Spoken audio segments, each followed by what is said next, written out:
Rush Truck Centers, Rush Enterprises. Thank you guys for being here today. It really is something I've looked forward to kick off for over a year now. And I look forward to doing this. And we had to figure out where we were going to do it. We chose Mid-America, right? Because where else do you find more owner-operators in the world than at the Mid-America Truck Show in Louisville, Kentucky in March? You give the history of an owner-operator, it's hard to think about it without being a part of Peterbilt and obviously a part of Rush Enterprises, Rush Truck Centers. We were founded back in 1965, and Peterbilt has been a part of our company, my family, since 67. We first became a dealer when Dad first started out, right? I could get into a lot of stories, but I'm not here for that because we've got too much good stuff to talk about when it comes to this special truck behind me and some of these special charities we're going to talk about here in a minute. But anyway, we're now one of the largest Peterbilt group, truck dealer group in the United States. Obviously, we're very blessed to hopefully sell somewhere around 30% of all the Peterbilts on an annual basis. But with that, I want to get the show on the road. But what they're doing today is we're announcing about some stuff that I've been working with Jason Stu. Jason has been with PACCAR for 30 years. He's been general manager of Peterbilt Trucks since 2018. He's led a lot of growth in the industry from Peterbilt side when it comes to all the new product lineup and everything else and what we've done closing out the 389 over the last year. So I'm going to let Jason get started today with some first words. I'll be back. We'll have a few other people to speak as we roll out what we're doing, how excited we really are to be able to give back not only to the trucking community, but also some great charities that we're going to be working with. So, Jason. Thank you, Rusty. Welcome, everybody. It's great to be with you here today. So, I got to tell a story of how we got to where we got to today. How did we get here? Well, so back in 2022, being fans of the brand, we follow what goes on auctions of old Peterbilts. And at the time, we saw these two 379Xs, which were in production in 2006. And they got bid all the way up to $600,000, and they actually were no sold at $600,000 because the owner thought they were worth more. So we're sitting around thinking to ourselves, all right, last 389's coming at some point here at the end of 2023. What would it go for? If we auctioned off the very last 389, what would it sell for? We had no idea. We just kind of allowed ourselves to dream. And then we said, well, we're going to do this. And then we said, well, where should we do it? We said, what better place to do it than our dealer meeting? So in 2023, at our dealer meeting, we auctioned off this truck. But before I tell you about how that auction went, look, from the 359 to the 379 to the 389 that began production in 2007, these traditional trucks are the trucks on the road that drivers aspire to drive. They're the icons of the road, and they're legendary in their appeal. Think about it this way. When you go to the Pride and Polish show out there, what do you see? You see a lot of Peterbilt traditional trucks. There's a reason for that. They're the best looking trucks on the road. Now, I'm biased. I got that. But at the same time, if you count the number of traditional trucks on the road, I can guarantee you over half of them are Peterbilts. There's a reason for that. That's because we put a lot of pride into building them. Our employees put a lot of pride into building them, and because drivers love to drive them. So we entered production of the 389 in December. This was the last truck that came off the production line. And I had the incredible privilege to drive that truck off the line. Practically brought tears to my eyes because it was the end of an era. Obviously, we've launched its replacement with the Model 589, but this is a special truck. We built over 100,000 Peterbilts since we launched that truck in 2007. This is the very last one that went off the line, and it's the very last one that was invoiced from Peterbilt. I've got the invoice if you like. He does. But it's more than just the invoice, right? So, what better place to auction this off than amongst our dealer principals? If you know Peterbilt dealers, they're very competitive. They're a bunch of alphas. We thought this auction would take about 10 or 15 minutes. It took over an hour. And it probably took over an hour because I was the auctioneer, and I'm not an auctioneer by training, so I was going a little bit slow. But whatever, we got through it. So I'm not going to tell you how much Rusty bid on this truck. I'll let Rusty tell you how much he bid on this truck. look, I thought I was going to get it. I knew seven figures probably, but not where it got to. Okay, where it got to. Not where it got to. I was shocked where it got I was to. too, because there's this other new dealer sitting back here, right? I can tell you the story. Well, he wanted to show out, right? Well, come on, man. You know, he wasn't buying the truck. Everybody, most of the other dealers knew they were just bidding it up. But eventually, you know, he bailed out, and we gave him 1.5, of which they donated 250,000 of it, which is the cost of the truck. I paid the $1,250,000, but it was a lot of fun. To Jason's point, we had a blast. It was a hoot, right? And then of course, you know, you get the bill there. It feels really good a year later when you get the bill, right? But it was okay. Now, when you think about getting that last truck, and not only is it the last truck, it is the only 2025 389, only 2025 389 X that was built. So, you know, there won't be two of them. Nobody will ever flip you and say, well, here's one here. No, there was only one, right? And I think when you see it, when you look at when you see the paint on it, you say, well, you know, it's kind of old school. Well, you're right. But if you've ever driven up down I-35, and a lot of people deliver freight in and out of Laredo, you'll see our corporate headquarters there. And there's a 65 model that's painted just like that. That's 1 week from the day we went in business, right? Anybody that's ever been through New Braunfels, actually I didn't say it, but New Braunfels, which is between San Antonio and Austin, you'll see it on the south side of I-35. What better way for us, at least from our perspective, from Rush's perspective, to touch it when my father went in business in '65, and to paint it the same as the one that's sitting outside in front of our office. So we were really excited about that. But so let's talk a little bit about what Jason is. You're going to talk about the charities? Yep, I will. The first two charities. I'll let Jason get after. Yeah, but it was a lot of fun. Yeah. But he's right. A regular auctioneer, we've been done in half. It's okay. So, you know, when we came into the auction, we had already picked out two charities that we knew that do a lot of good for the trucking community, and we hadn't told them yet. We actually just told them on Monday. So they just learned of this nice donation that we're going to both Rush and Peterbilt are going to be making to them. So the $1.5 million, $1.25 million of that is going to be split in two, goes one to each, you know, 625,000. Did I do that math right? You did pretty good, Jason. That's pretty good. I'm 625 each from Rush, I'm and hoping then we can do 125 each from Peterbilt. So a total of $750,000 are going to each of the following charities. So first is Truckers Against Trafficking. They just celebrated 15 years since their founding. They're dedicated to educate, equip, empower, and mobilize members of the trucking industry to combat sex trafficking. They do that year after year, and they've saved and protected countless victims, and they do a great job. And we have Brandy Belton here from Truckers Against Trafficking. So, Brandy, we are supremely confident that you will do a lot of good with that money. So, keep on doing what you're doing. Thank you very much. Next up is Wreaths Across America. Wreaths Across America has a mission to remember the fallen, honor those who serve, and teach the next generation the value of freedom. Last year, they delivered over 675 loads of wreaths to over 4,000 locations with the support of 330 trucking companies. And we have Courtney George from Wreaths Across America here with us today. So, Courtney. You know, it's truly incredible that that this truck can do that much good, and you know, it's really moving. All the support that we have at Peterbilt for the trucks that we put out on the road today, but specifically the passion for our traditional trucks that we've got out there. So, but that's not all. That's all. The best part. It's this truck is going to continue doing good, and with that, I'll turn it over to Rusty. Thanks, Jason. Yep. Appreciate it. All right. Any notes? I really don't need notes. I don't think.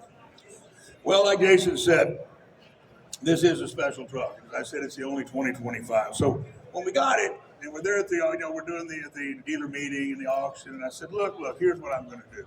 I know I could go sell this truck for a lot of money, but I think we're all. And I look in the mirror every day. I look at how blessed I am in life, how blessed we all are in a lot of ways. And, giving back is something that I think is really special. I know it touches my heart every time I give back. So we said, I said we're going to figure out a way to auction this truck or sweepstakes this truck off is what we had to do, given how it had to go down, how it had to work around state laws and stuff. So we decided to hold a sweepstakes, right?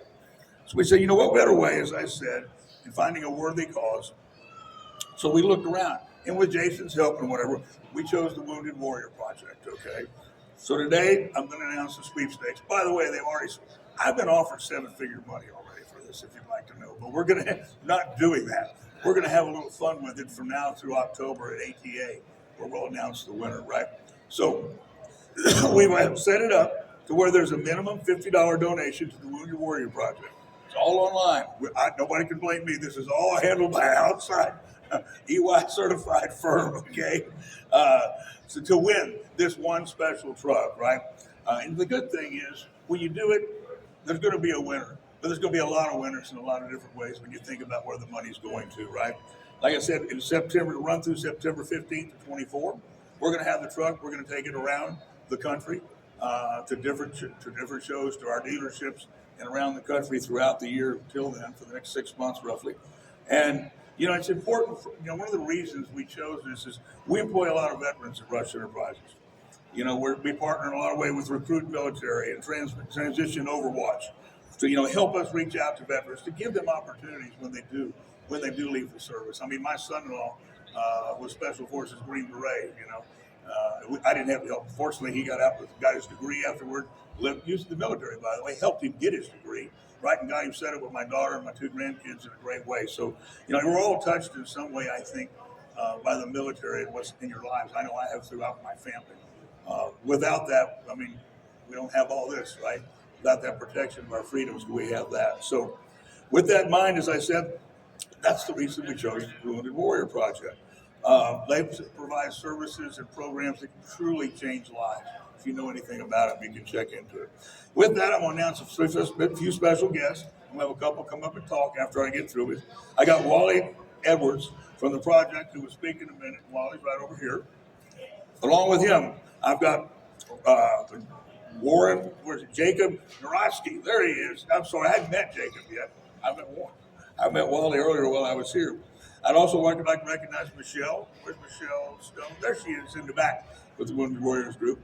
And also, I've got Lance Trebek, who's the CEO and co-owner of Event Group, which is a group that's holding this for me. So they'll handle all the online stuff and everything else, right?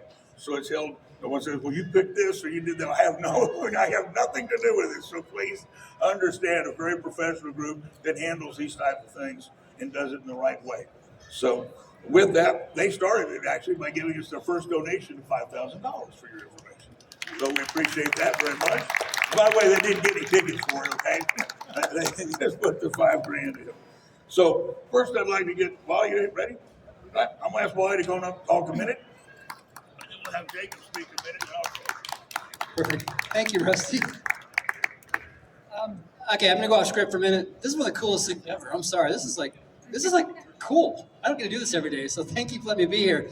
Rush Enterprises, Peterbilt, we are honored to be part of this Wounded Warrior Project. We love our partners.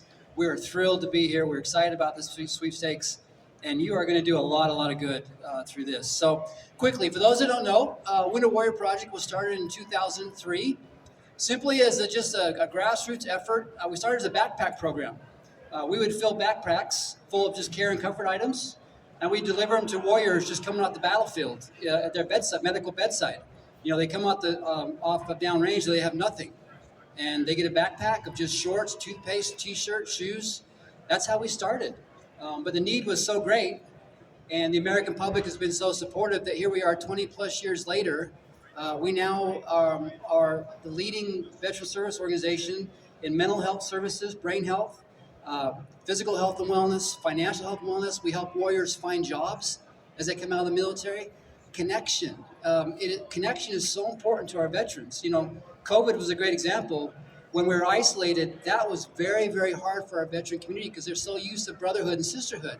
And then to be isolated, we had a real problem. So connection programs, independence programs for those warriors who really need that specialized care. And also we have a team in DC that does advocacy for our warrior needs on Capitol Hill. So we've gone from a backpack program at a bedside to now a leading organization and programs and services helping life-saving efforts for our veterans as they come out of the military. I've met many of them in my 5 years in this organization. They are truly special human beings who raise their hand and say, send me, I will go on behalf of this country.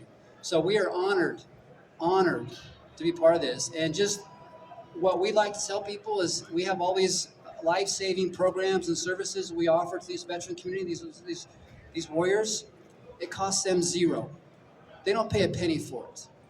Because of organizations like Rush and Peterbilt and other corporations around America who've donated and make donations to this organization, it allows these veterans to get this life-saving care because we believe firmly that they paid their dues on the battlefield. They don't need to pay anything else. We want to help them get better. It is an incredible honor to be here today. I do want to introduce a member of our team at Wounded Warrior Project, Jacob Narotsky. He is a member of our Warrior Speak team. He is a veteran. He served in the Army, correct, Jake? I just want to bring some time over to him, and he can tell his story, and he's a living example of the support this community offers Wounded Warrior Project and how we take care of our veterans. And please, come share.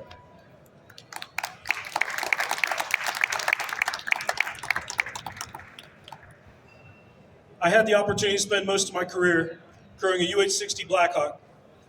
In January 16th of 2008, I found myself in the middle of Operation Iron Harvest in Iraq. We had just inserted a squad who got pinned down.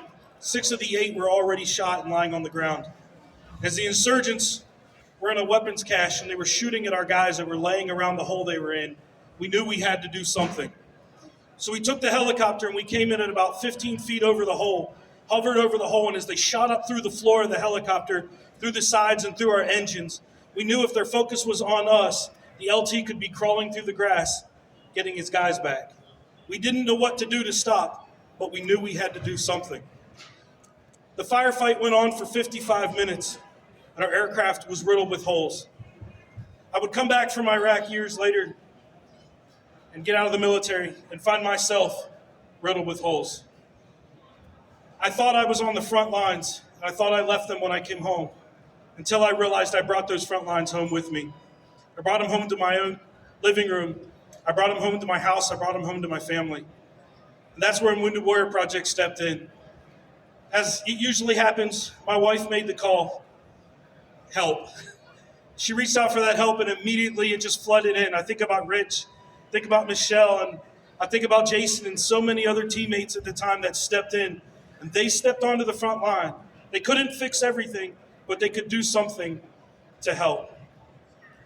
It took years to get me to a place where I could turn around and find my purpose. It took a lot of frustration. It took a lot of work to step into my legacy. And now I get to share my story. And as we're here today, we all get to do something to help. I want to tell you one last story, and I'll get out of your hair. That's right. I was the guy that talked the least. Right now, as we speak, sitting on a couch somewhere in the United States is a young man. He's frustrated. He's worried. He's tired. He's exhausted. And he's holding something in his hand, and he's trying to decide whether or not, like I did, whether or not to use it.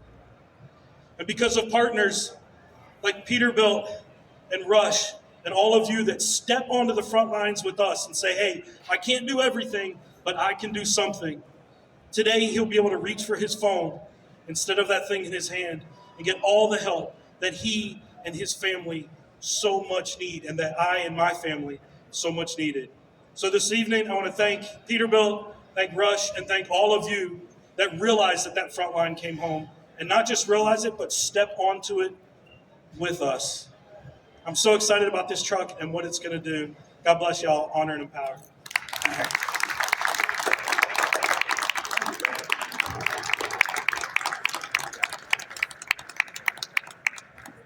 You know, I tell everybody, I said, your voice, Rusty. And I said, well, I've had it since I was 5. But it does get a little raspy every now and then. Thank you, Jason. I keep you around. No. Oh, well, that was got a lump in my throat and a tear in my eye, right? So it makes you, it just makes you know you're doing the right thing, right? When you hear stories like that. And, that's just one story, I'm sure, out of thousands and thousands, right? We all are so blessed. We live in our world, and we sometimes don't recognize what makes our world go round, what supports us, protects us. things we don't see going on all the time. Sometimes we all say, well, we don't particularly talk about the military. I'm a big supporter, obviously, you've probably seen of NASCAR. Boy was back here a minute ago. I saw him, and they're big about the military. Like this week, I've been racing Austin, Dakota, and they're huge about it. When you see it as much as I do, you truly puts a big old lump in your throat. Your heart swells up a little bit. Just being how proud you can be of all the people, because we just don't recognize sometimes all the millions of people that support us day in and day out while we're out doing what we do. Well, I'm running one last time. It's all, where is it? It's all online, right? Just bring your credit card. I'm sure that's all you'll need is a credit card. You can love to see everyone participate, because, as I said, there'll be one winner of the truck, but there'll be thousands and thousands of other winners out there besides the person who drives off with that truck next October. So, for Jason, thank you so much. It was actually Jason's idea to keep it the only 2025 X, okay?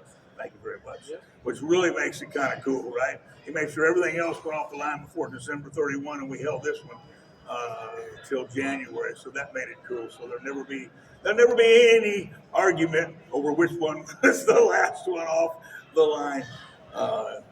Again, folks, I look forward. We'll be at Nashville giving this away, like I said, in October. We're just extremely excited with these three charities. Thank you all for being here, everybody. And God bless you all, and thank you very much. And come on and buy some tickets, okay? Thank you.